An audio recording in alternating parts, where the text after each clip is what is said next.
രാമജന്മഭൂമി കേസിലെ സുപ്രീം കോടതിയുടെ വിധി അത് 12ാം ക്ലാസ്സിലെ പാഠപുസ്തകത്തിൽ പൊളിറ്റിക്കൽ സയൻസിലെ പാഠപുസ്തകത്തിൽ NCERT ഉൾപ്പെടുത്തുന്നുണ്ട്. ഒപ്പം അവിടെ ഒരു 3 മീനാരങ്ങളുള്ള ഒരു മന്ദിരമുണ്ടായിരുന്നു. അത് രാമൻ്റെ ജന്മസ്ഥലത്താണ് നിർമ്മിച്ചതെന്നും പറയുന്നു. ഇതിൻ്റെ പേരിലാണ് പുതിയ കോലാഹലം. അല്ല, കോലാഹലക്കാർ ഇത് എന്തെഴുതി കഴിഞ്ഞാലും കോലാഹലം ഉണ്ടാക്കും. ഇതൊക്കെ സുപ്രീം കോടതി രീതിയിലുള്ളത് തന്നെയാണ്. ചരിത്രത്തിൻ്റെ ഒരു ഭാഗമാണ്. അതിൻ്റെ ഒരു ഫൈനൽ തീരുമാനം എന്ന് പറയുന്നത് സുപ്രീം കോടതിയുടെയാണ്. ഇപ്പോൾ സുപ്രീം കോടതി പറഞ്ഞ കാര്യങ്ങൾ പാഠപുസ്തകത്തിൽ മിനിമം 4-5 വരികളൊക്കെ ഉണ്ടാവുള്ളൂ. അത് ചേർത്തതിൽ ഈ പ്രതിഷേധമൊന്നും ഉണ്ടാവേണ്ട കാര്യമില്ല. അത് ബാബറി മസ്ജിദായിരുന്നെന്നും ഹിന്ദു തീവ്രവാദികളായ RSSകാർ അത് പൊളിച്ചെന്നും എഴുതുക, ഇതാണല്ലോ ഇവരുടെ ആവശ്യം. അതെ അതെ, അതൊക്കെ ഒരു അതിമോഹമാണ് മോനെ ദിനേശ. അങ്ങനെയൊന്നും എഴുതാൻ പാടില്ല. അത് ഇവർ ഭരിക്കുമ്പോഴാണെങ്കിൽ പോലും എഴുതാൻ പാടില്ല. ഇവരുടെ ഒരു പ്രശ്നം, ഇവർ ചരിത്രത്തെ ഇങ്ങനെയൊക്കെ വളച്ചൊടിച്ച് ഒരുപാട് തിരുത്തി. കേരളത്തിലെ ആ പാഠപുസ്തകങ്ങളിൽ ഇവർ വരുത്തിയ മാറ്റം ഗംഭീരമാണ്. പിന്നെ ഇത് കണ്ട് നിസ്സഹായരായിട്ട് നിൽക്കുകയോ അല്ലെങ്കിൽ കാണാതിരിക്കുകയോ ഒക്കെ ചെയ്യുന്ന സ്വഭാവമാണ് ഇപ്പുറത്ത് റൈറ്റ് വിങ്ങിനുള്ളത്. സംഘപരിവാർ ഇതിലൊന്നും ഇടപെടാറില്ല. ഇവരെത്രയോ കാലം മുമ്പാണ് പുന്നപ്രവയലാർ സമരത്തെ സ്വാതന്ത്ര്യ സമരമാക്കി മാറ്റിയത്. അത് മാറ്റിയെന്ന് മാത്രമല്ല, അതിന് പെൻഷനും വാങ്ങിച്ചു. മലബാർ കൂട്ടക്കൊലയും അങ്ങനെ തന്നെ. മലബാർ കലാപം, മാപ്പിള ലഹള, അത് സ്വാതന്ത്ര്യ സമരമാണ്, ഇപ്പോഴുമാണ്. കർഷക സമരമാണെന്ന് പറയുന്നത്. അത് അല്ല, കർഷക സമരം എന്ന് മാർക്സിസ്റ്റ് പാർട്ടിയുടെ വേറൊരു വിലയിരുത്തലാണ്. ഔദ്യോഗികമായിട്ട് അത് സ്വാതന്ത്ര്യ സമരമാണ്, അതിനും പെൻഷനുണ്ട്. ICHRൻ്റെ വോളിയത്തിൽ ഇപ്പോഴും മാപ്പിള ലഹള സ്വാതന്ത്ര്യ സമരമായിട്ടാണ് കിടക്കുന്നത്. അത് പിൻവലിച്ചു. അത് BJP സർക്കാർ തിരുത്തിയിട്ടില്ല. അങ്ങനെ ഒരു ഇടയ്ക്കൊരു വാർത്ത വന്നായിരുന്നല്ലോ. അത് പിൻവലിച്ചു, ആ വോളിയം പിൻവലിച്ചു. പക്ഷേ വോളിയത്തിൻ്റെ കണ്ടൻറ്റ് തിരുത്തിയിട്ടില്ല. അത് ജന്മം ചെയ്ത് തല്ലിക്കൊന്ന BJPക്കാർ തിരുത്തില്ല. അസാമാന്യമായ സന്തോഷത്തോടെയാണ് അന്ന് HRD മിനിസ്റ്ററായിരുന്ന നമ്മളെ പ്രകാശ് ജാവ്ദേക്കർ പറഞ്ഞത്, ഞങ്ങൾ ചരിത്ര പുസ്തകത്തിൽ ഒരു കുത്തോ കോമയോ പോലും മാറ്റിയിട്ടില്ല, ഞങ്ങൾ എത്ര മഹാന്മാർ. ബർഖാദത്ത് കൈയടിച്ചു, അതിൽ പുളകം കൊണ്ടു BJP സർക്കാർ. They will not touch history, they don't have the guts to touch history. ഇതിപ്പോൾ NCERTയുടെ ഡയറക്ടറോ അവരോട് കൂടിയിട്ട് അവർ ഈ മ്ലേച്ഛത എടുത്ത് മാറ്റി. ഇപ്പോഴും ആര്യനാക്രമണ സിദ്ധാന്തം പാഠപുസ്തകങ്ങളിലില്ലേ? എത്ര കാലമായി അതൊക്കെ ഡിസ്ക്രെഡിറ്റ് ചെയ്തിട്ട് ഇപ്പോഴും മാറ്റിയിട്ടില്ല. ആകെ ഇപ്പോൾ ബോൾഡായിട്ട് NCERT ഡയറക്ടർ പറഞ്ഞു, അത് അങ്ങനെ കലാപമൊന്നും പിള്ളേരെ പഠിപ്പിക്കാനുള്ളതല്ല. നാട്ടിൽ ഒരുപാട് കലാപവും പ്രശ്നമൊക്കെ നടന്നിട്ടുണ്ട്, അതൊന്നും പിള്ളേരെ പഠിപ്പിക്കേണ്ട കാര്യമില്ല. ഒരു പൊളിറ്റിക്കൽ പർപ്പസ് വെച്ചിട്ട് നിങ്ങൾ ചരിത്രം നിങ്ങൾക്ക് അനുകൂലമായിട്ട് എഴുതിയിട്ട് അത് പഠിപ്പിക്കുന്നത് മര്യാദയല്ല. ഞാൻ ഇപ്പോൾ ഈ രാമജന്മഭൂമിയുടെ ഹിസ്റ്ററി തന്നെ ഇതിൽ പുസ്തകത്തിൽ വന്നില്ല എന്ന് വെച്ചോ, എന്ത് ദോഷം വരാനാണ്? എവരിബഡി ഈസ് എഡ്യൂക്കേറ്റഡ്, എവിടെ നിന്നെങ്കിലും അവർ കണ്ടുപിടിച്ചോളും. നിങ്ങൾ ഹിസ്റ്ററിയിലെ നല്ല കാര്യങ്ങൾ തിരഞ്ഞെടുത്തിട്ട് അൺഡിസ്പ്യൂട്ടഡായിട്ട് അത് മാത്രം സ്കൂളിലൊക്കെ പഠിപ്പിച്ചാൽ മതി. അതിനപ്പുറത്തേക്ക് പോകേണ്ട കാര്യമില്ല. അതിനപ്പുറത്തേക്ക് താല്പര്യമുള്ളവർ പഠിച്ചോളൂ. അത് ശരിയാണോ? കാരണം നമ്മുടെ നാട്ടിൽ നടന്ന എല്ലാം അറിയണ്ടേ ആളുകൾ? അല്ല, എല്ലാം അറിയണം എന്ന് പറഞ്ഞു കഴിഞ്ഞാൽ അതിൽ അൺഡിസ്പ്യൂട്ടഡ് ആയിട്ടുള്ള കാര്യങ്ങളുണ്ട്. സ്വാതന്ത്ര്യ സമരകാലത്ത് 2 വെർഷനും പറഞ്ഞാൽ പോരെ? 2 വെർഷനും പറയുന്നത് ശരിയല്ല. സ്വാതന്ത്ര്യ സമരകാലത്ത് നടന്ന സംഭവങ്ങൾ ബ്രീഫായിട്ട് പറയണം. അതിന് മുമ്പുണ്ടായിരുന്ന ഈസ്റ്റ് ഇന്ത്യ കമ്പനിയുടെ ചരിത്രം, അതിനു മുമ്പ് ഉള്ള മുസ്ലിം ഭരണത്തിൻ്റെ ചരിത്രം, ഇതൊക്കെ മിനിമം കാര്യങ്ങൾ മാത്രം സ്കൂളിലൊക്കെ പഠിപ്പിച്ചാൽ മതി. വാസ്തവത്തിൽ നമ്മുടെ വിദ്യാഭ്യാസ സമ്പ്രദായത്തിൽ തന്നെ എന്തൊരു അലമ്പ് കച്ചറയാണ്. എത്ര വിഷയങ്ങളാണ് പഠിപ്പിക്കുന്നത്. അവസാനം ഇയാൾ ഒന്നിനും കൊള്ളാത്തവനായിട്ടാണ് പുറത്തിറങ്ങുന്നത്. KSRTCയിൽ ബസ് കണ്ടക്ടറാകാൻ പോകുന്ന ആൾ രാമജന്മഭൂമി പഠിച്ചാലെന്താ, പഠിച്ചില്ലെങ്കിൽ എന്താ?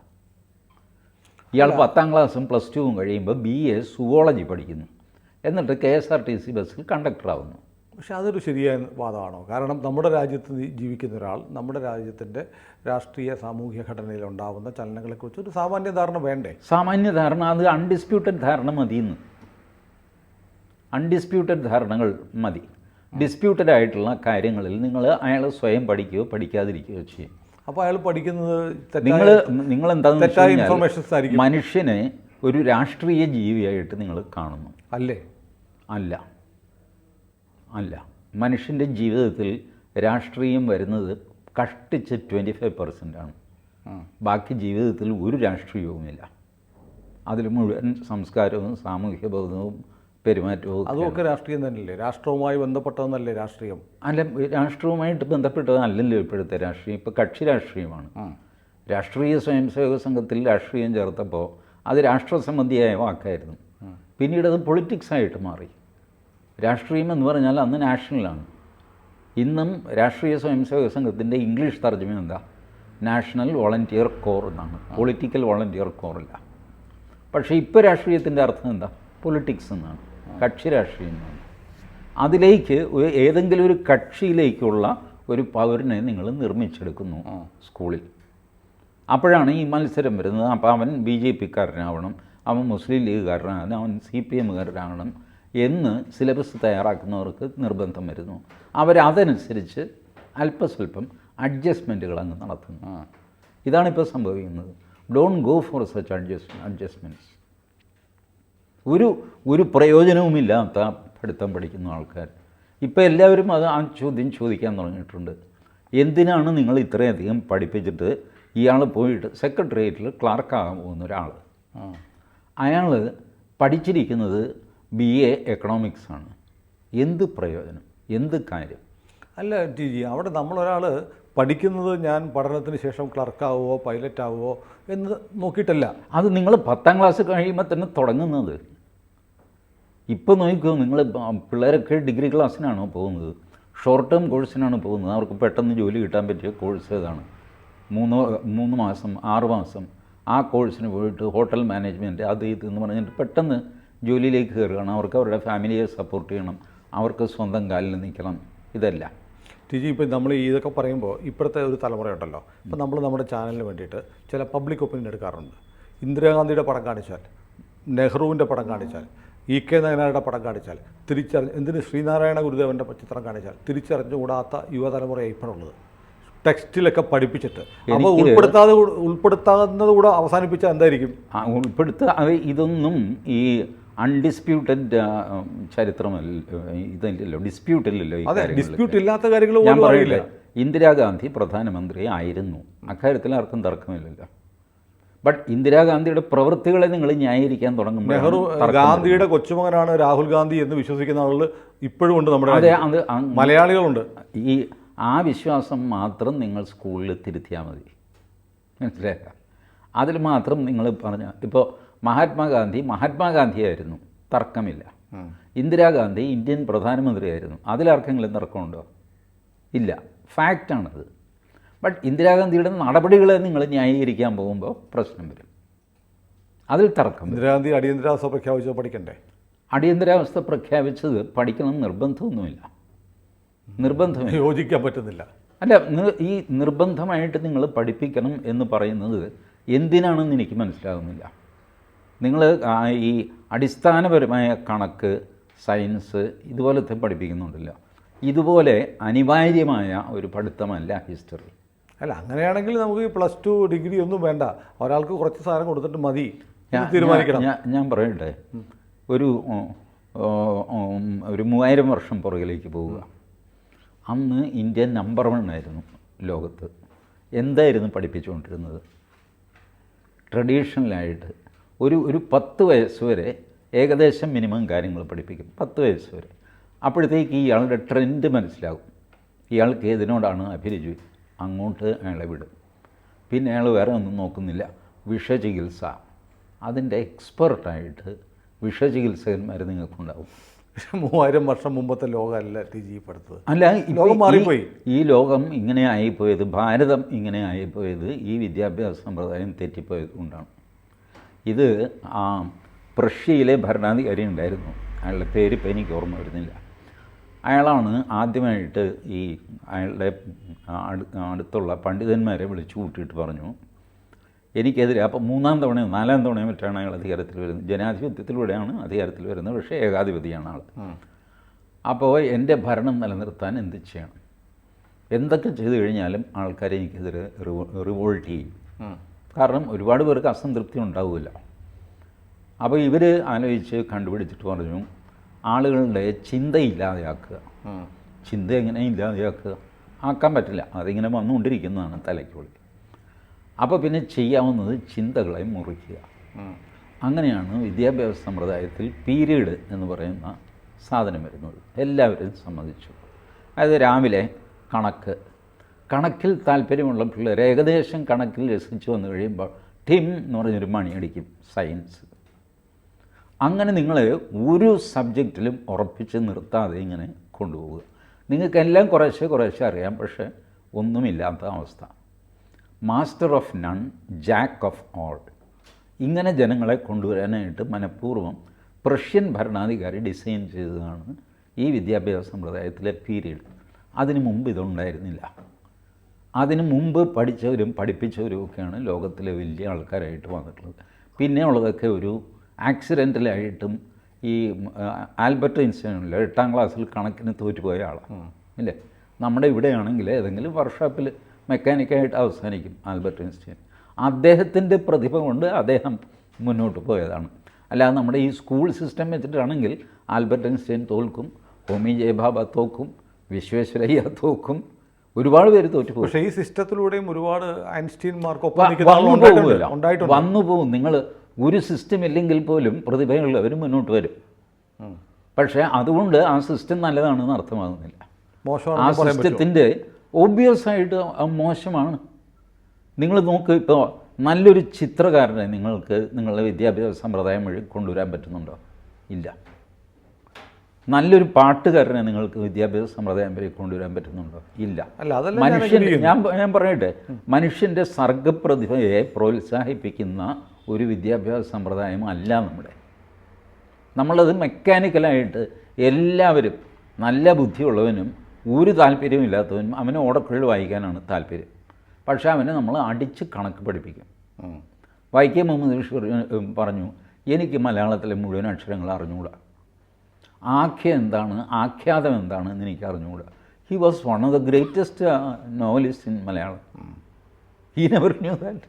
അപ്പോൾ അദ്ദേഹം തുറന്നു പറഞ്ഞ് ഇതിൻ്റെ ആവശ്യം എനിക്കില്ല, എനിക്കതിൻ്റെ അദ്ദേഹം ക്ലാസ്സിൽ തോറ്റ മനുഷ്യനാണ്.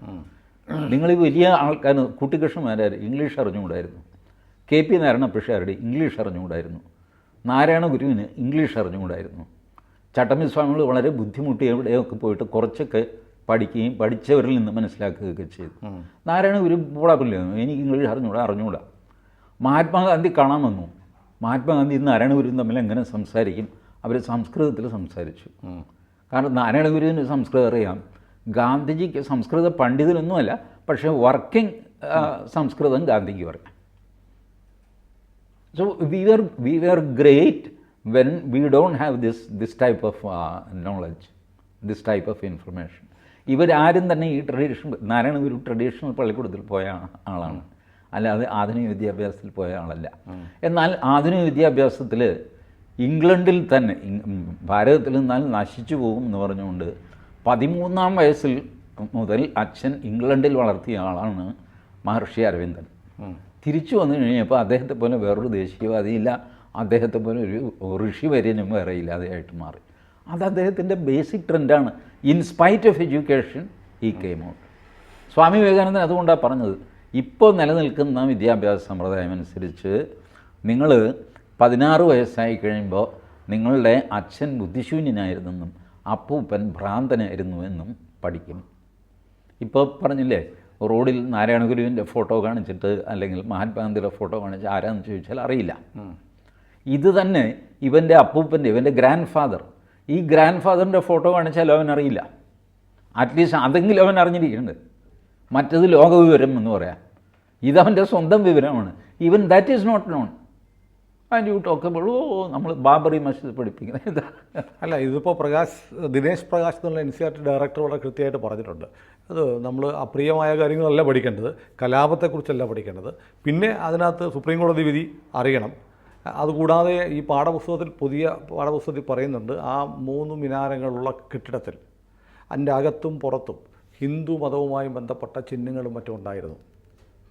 ഈ അത് ഇരിക്കട്ടെ, ഞാനൊരു കാര്യം ചോദിക്കട്ടെ. എന്താ സ്റ്റഡി ഓഫ് ഇസ്ലാമിക്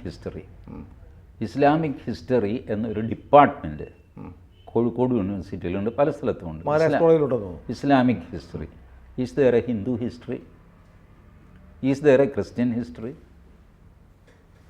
സത്യത്തിൽ ഈ ഇസ്ലാമിക് ഹിസ്റ്ററി എടുത്തു കളയുകയല്ലേ വേണ്ടത്? വേണമെങ്കിൽ നമുക്ക് മറ്റതും കൂടെ ചേർക്കണമെന്ന് വാദിക്കാം, ചേർത്ത് കൂടുതൽ കോംപ്ലിക്കേറ്റഡ് ആക്കാം. ഇതിങ്ങനെ കമ്പാർട്ട്മെൻറ്റലൈസ് ചെയ്ത് പിള്ളേരെ പഠിപ്പിക്കേണ്ട ആവശ്യമില്ല. കുറേ പേര് ഇസ്ലാമിക് സ്കോളേഴ്സായിട്ട്, I don't know what is this Islamic scholar. അത് ചെയ്യാൻ പാടില്ലാത്തൊരു കാര്യമാണ്. അത് പല സ്ഥലത്തും ഇല്ലാത്തതുകൊണ്ട് ഈജിപ്തിലെ യൂണിവേഴ്സിറ്റിയിൽ പോയിട്ട് ഡോക്ടറേറ്റ് എടുത്തിട്ട് ഇവിടെ വന്ന് ഡോക്ടർ സോ എന്ന് പറഞ്ഞ് ഞെളിയുന്ന ആൾക്കാർ. ഇയാൾക്ക് ഡിഗ്രി ഈജിപ്തിൽ നിന്നാണ്. ഇതുപോലെ ദൈവശാസ്ത്രത്തിൽ ഡിഗ്രി എടുക്കും ചില അച്ഛന്മാർ, theology. Doctor Puthanparambil, Xavier Puthanparambil. നമ്മൾ വിചാരിക്കും ഇങ്ങനെ ഇവിടെ എന്തോ ഡോക്ടറേറ്റ് വാങ്ങിയതാണെന്ന്. ഒന്നുമല്ല, അവരുടെ ക്രിസ്ത്യൻ തിയോളജി പഠിച്ചിട്ട് അവർ doctorate. But he is also a doctor. ഞാൻ അദ്ദേഹം ഡോക്ടറല്ല, ടെക്നിക്കലി ആർഗ്യൂ ചെയ്യല്ല. ഇതൊന്നും അത്ര നല്ല കാര്യമല്ല ഈ നടക്കുന്നത്. അതുകൊണ്ട് ഈ പ്രത്യേകിച്ച് ഒരു കാര്യം ചരിത്രത്തിലെ ഇങ്ങനെ പഠിപ്പിക്കണം അങ്ങനെ പഠിപ്പിക്കണം എന്നൊക്കെ വാശി പറയുന്നത് കക്ഷി രാഷ്ട്രീയത്തിൻ്റെ വാശിയാണല്ലോ, അത് ചരിത്രത്തോടുള്ള പ്രതിബദ്ധതയല്ല. അത് ശരിയായിരിക്കാം. ഇപ്പോൾ പാഠപുസ്തകങ്ങളിലെ മാറ്റം ശരിയാണ്. പക്ഷേ ഇപ്പോഴും പറയുന്നത് അവിടെ ഒരു മന്ദിരം ഉണ്ടായിരുന്നു, അതിനെ വിളിച്ചിരുന്നത് ബാബറി പള്ളി എന്നാണ്. അത് പറയുന്നതിന് എന്താണ് കുഴപ്പം? അത്രയും പറഞ്ഞാൽ അത് പറഞ്ഞിട്ടുണ്ടല്ലോ, അത്രയും പറഞ്ഞാൽ മതി. 3 മീനാരങ്ങളുള്ള കെട്ടിടം എന്നാണോ പറയേണ്ടത്? അത് പിന്നെന്താ, ആയിരുന്നില്ലേ? അത് ആയിരുന്നു. പക്ഷേ അങ്ങനെ 3 മീനാരങ്ങളുള്ള കെട്ടിടങ്ങൾ അല്ലെ മീനാരങ്ങളുള്ള കെട്ടിടങ്ങൾ എന്നല്ല നമ്മൾ വിളിക്കാറുള്ളത്. അത് നിങ്ങളാരെങ്കിലും വിളിക്കാറുണ്ടെങ്കിലും സുപ്രീം കോടതി ഫൈനലി എത്തിച്ചേർന്നത് എന്താണ്? അവരും സ്ട്രക്ചർ എന്നാണ് പറയുന്നത്. 3 മീനാരങ്ങളുള്ള സ്ട്രക്ചർ. 3 മീനാരങ്ങളുള്ള സ്ട്രക്ചർ എന്നല്ല, പല രീതിയിൽ സുപ്രീം കോടതി വിധിയിൽ 10,200 പേജുള്ള വിധിയിൽ പല സ്ഥലത്ത് പല പരാമർശങ്ങൾ നടന്നിട്ടുണ്ട്. ഒരെണ്ണം ഇവരും എടുത്തു കൊടുത്തു, അതുകൊണ്ട് തെറ്റൊന്നുമില്ല. ഫാക്ച്വലി ഇൻകറക്റ്റ് അല്ലല്ലോ, അത് ഫാക്ച്വലി കറക്റ്റാണ്. നിങ്ങൾ ബാബറി മസ്ജിദിൽ നിന്ന് ഉപയോഗിക്കണമെന്ന് പറയുന്നതാണ് രാഷ്ട്രീയം, ഇത് ചരിത്രം. ഏറ്റവും പുതിയ വിവാദങ്ങളിലൊന്നതാണ്. എന്തുകൊണ്ടാണ് ഇപ്പോഴും ഒരു വിവാദമാവുന്നത്? അത് ഈ തൽപര കക്ഷികൾ വിവാദമാക്കുന്നതാണ്, അല്ലാതെന്ത് വിവാദം. ഇപ്പോൾ ഇദ്ദേഹം മറുപടിയൊന്നും പറഞ്ഞില്ലെന്ന് വെച്ചോ, ഒരു വിവാദം ഉണ്ടാവില്ല. അദ്ദേഹം മറുപടി പറഞ്ഞപ്പോൾ അവർക്ക് വിവാദിക്കാൻ ഒരു അവസരം കിട്ടിയെന്നേ ഉള്ളൂ. അല്ല, മറുപടി പറയേണ്ടതാണ്. ആയിക്കോട്ടെ. ഏതായാലും പുസ്തകങ്ങളിൽ മാറ്റം വന്നു കഴിഞ്ഞു. മാറ്റം ഗുണപരമാണ് എന്നാണ് ടി ജി പറയുന്നത്. എനിക്കും തർക്കമില്ല. പക്ഷേ ചരിത്രം എന്ന് പറയുന്നത് സെലക്റ്റീവായിട്ട് പഠിക്കണോ വേണ്ടയോ എന്നുള്ള കാര്യത്തിൽ എനിക്ക് അഭിപ്രായ വ്യത്യാസം. സെലക്റ്റീവ് ഒന്നും ആകണ്ട, നിങ്ങൾ സത്യം പഠിപ്പിച്ചാൽ മതി. ഈ പറഞ്ഞ നുണകളൊക്കെ എടുത്തു കളഞ്ഞാൽ മതി പാഠപുസ്തകത്തിൽ നിന്ന്. ആര്യൻ ആക്രമണവാദം, പുന്നപ്രവയലാർ സമരം, മാപ്പിള ലഹള, ഇതിൻ്റെയൊക്കെ യാഥാർത്ഥ്യം പഠിപ്പിച്ചാൽ മതി. ഇതിൻ്റെ യാഥാർത്ഥ്യം പഠിപ്പിക്കാൻ എന്തുകൊണ്ടാണ് കേന്ദ്ര സർക്കാരിന് തോന്നാത്തത്? കുറേശ്ശെയായിട്ട് തോന്നുന്നുണ്ട്. അപ്പം ഞാൻ പറഞ്ഞില്ലേ, കൾച്ചറൽ ഏരിയയിൽ അവരുടെ റിഫോംസ് വളരെ വീക്കാണ്. ദേ വെൻ ബിഹൈൻഡ് എക്കണോമിക്സ്. അവർക്ക് അതിൻ്റേതായ കാരണങ്ങളുണ്ട്, ഞാൻ അതിന് കുറ്റം പറയുകയല്ല. ഗ്യാസ്, റോഡ്, വെള്ളം, ഇൻഷുറൻസ്, വീട്, ഇതുപോലെയുള്ള അടിസ്ഥാന സൗകര്യങ്ങളിൽ അവർ കോൺസെൻട്രേറ്റ് ചെയ്തു. കൾച്ചറൽ ഏരിയയിൽ അവരധികം കോൺസെൻട്രേറ്റ് ചെയ്തില്ല എന്നുള്ള പരാതി എന്നെ പോലുള്ളവർക്ക് എനിക്കുണ്ട്. Now they have slowly started doing it. Okay. അപ്പോൾ അത് ഈ 5 വർഷക്കാലത്തിനിടയിൽ കുറേ ഗുണപരമായ മാറ്റങ്ങൾ ആ മേഖലയിൽ ഉണ്ടാവുമെന്ന് കരുതാം. യെസ്. കൂടുതൽ വാർത്തകളും വിശേഷങ്ങളും നിങ്ങളിലേക്ക് എത്താൻ ABC മലയാളം സബ്സ്ക്രൈബ് ചെയ്യുക, ബെൽ ബട്ടണും അമർത്തുക.